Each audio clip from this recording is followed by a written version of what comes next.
Good morning, everybody, and welcome to another Sandia Mountain Natural History Center quick trip. This morning we're lucky enough to have paleontologist Larry Rhinehart here, and he is up studying our fossil bed that's in our museum, so we're going to pick his brain and learn a little bit more about it. But I love to see this because the reason that museums exist is not just to look at things that are really cool, but it's also for scientists to come and study them. Museum of Natural History and Science has a huge biologic collection that is not open to the public but is open to visiting scientists.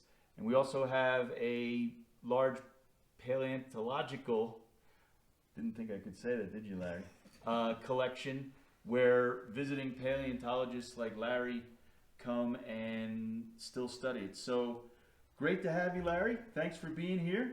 And what are we looking at? These are fossils of a large amphibian from the Triassic period. It's a late Triassic, a little over 200 million years ago. And they're from near Lamy, New Mexico in Santa Fe County. And there's a large bone bed there that was discovered back in the 1930s by Harvard. And the Harvard people dug there for a while, and then it was vacant for a long time, and then the Smithsonian Institute came and they dug back there in the 1940s. And then the New Mexico Museum of Natural History did a dig, and we dug there for about 3 years in 2008 through 12. I guess that's 4 years. So what these guys are, the bones are of a large amphibian. If you want to picture the thing, it looks like a salamander, but it's 2 or 3 meters long, 6 to 10 feet long. And it had lots of little sharp teeth. There's no good skull in this particular block that would show the teeth, but in general they had a lot of small teeth and then a few big fangs on the palate and the lower jaws.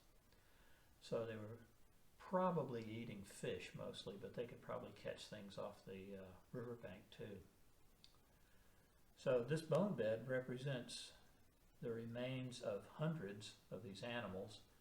At this point we have accounted for about 100 skulls, and we're not nearly done preparing the material, so it's going to be a great number of animals represented. In any case, at some point, for some reason, they died in a river, probably. They were probably in a river channel, the bones. And then a flood event moved those bones. It either broke the river's levee or just overbank flooded the river and washed these things out onto a floodplain. And they were rapidly buried there and preserved. So that's basically what we're looking at. There's a large area that's paved with bones like this. We dug out about 70 square meters of area, and then Harvard and Smithsonian also dug out large areas. And when we left, the bones were still going back into the hillside. So we don't have any idea how large the deposit really is. Wow, that's incredible. This is the skull here. This is the amphibian Koskinonodon from Lamy, New Mexico. And the skull here is upside down, so you're looking at the roof of the mouth essentially. The eyes are here and here. This opening here is where the big jaw closing muscle worked, and back here is another one. Here's a jaw joint. The other one's buried here. And these large openings here are called the palatal vacuities. That's part of his breathing system. He was a buccal breather like a frog.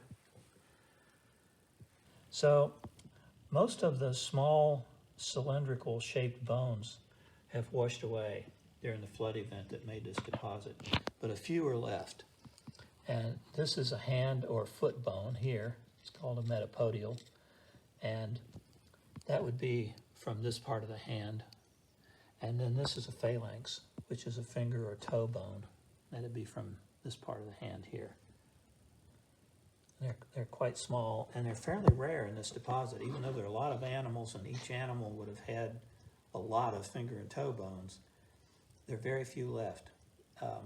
That's one of the ways that we know that this was deposited by water, is that the bones that are easily moved by water are missing. And then all these other bones here that look like hockey pucks are the rest of the vertebral column. Here's one from the tail, and this is the bottom of it. This piece that sticks down here like a Y that's connected to the bottom of this vertebra. And that's one way that we know that this animal had a swimming tail, a wide, laterally compressed tail for swimming. Is that this piece that sticks down here is called the hemal arch, and it has a cartilaginous extension on it, and that supports the fin, the tail fin. Now, Larry, can you spell cartilaginous? This feature right here, we think is a lungfish burrow, but we don't really know that, of course. There's no lungfish in it. But it's certainly either a burrow or a root cast. And the shape of it and its orientation does not look like a root cast. So we think that might be a lungfish burrow. Over here is a thing that looks like a large claw. And these amphibians did not have claws. So that's another item that we've not been able to identify. Go ahead. Okay, this is a femur, and this is a fairly large femur. Most of them are smaller. In any case, you can see that although this is a thigh bone, which is one of the bigger bones in our body, this is a fairly small bone compared to the size of the skull. And so, as these animals grew from juveniles to adults, the limbs didn't grow as fast as the rest of the body. So ultimately, they were probably unable to get out of the water and walk around, although we think the little ones probably could.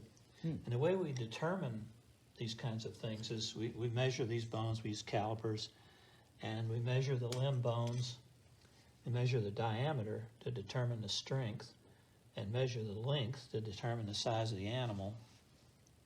And then you can see how over time, as the animal grows, the limb bone becomes essentially more and more fragile and unable to support the animal. That's called an allometry study. This is a lower jaw here. It's upside down, so the teeth are pointing into the rock, unfortunately. This is the back of the jaw. The joint is about right here, and then it curves around, but it does not, as far as we know, belong to the skull. Oh, so Because two different animals. Oh, the bones are all completely mixed. So here is a clavicle, part of the shoulder, and it's no doubt from another different animal. But in any case, there are several of these here. There's a fairly large, well-preserved one. There are several over here that are kind of stacked up and difficult to make out. And here's a smaller one. So these are the parts of the shoulder girdle of the animal where the arms actually connect. That clavicle connects to a smaller bone called the scapulocoracoid, and the humerus, the upper arm bone, actually connects to that. So, Larry, I can't tell you how much I appreciate you coming up and looking at it. And, you know, folks, just like we learned from the bare bones video about the life of the bear, we can learn a lot more about ecosystems just by looking at these bones. We can learn about the fact that there was a floodplain, the flow of the river, the type of animals that lived in there. By the type of animals, we can learn what type of food was around. So it's not just about the bones themselves, but the story that they tell. So it's guys like Larry and the other paleontologists and biologists and all at the museum that are putting these pieces together to learn about our ancient world and our current world. Thanks for joining us, and we'll see you on the next one.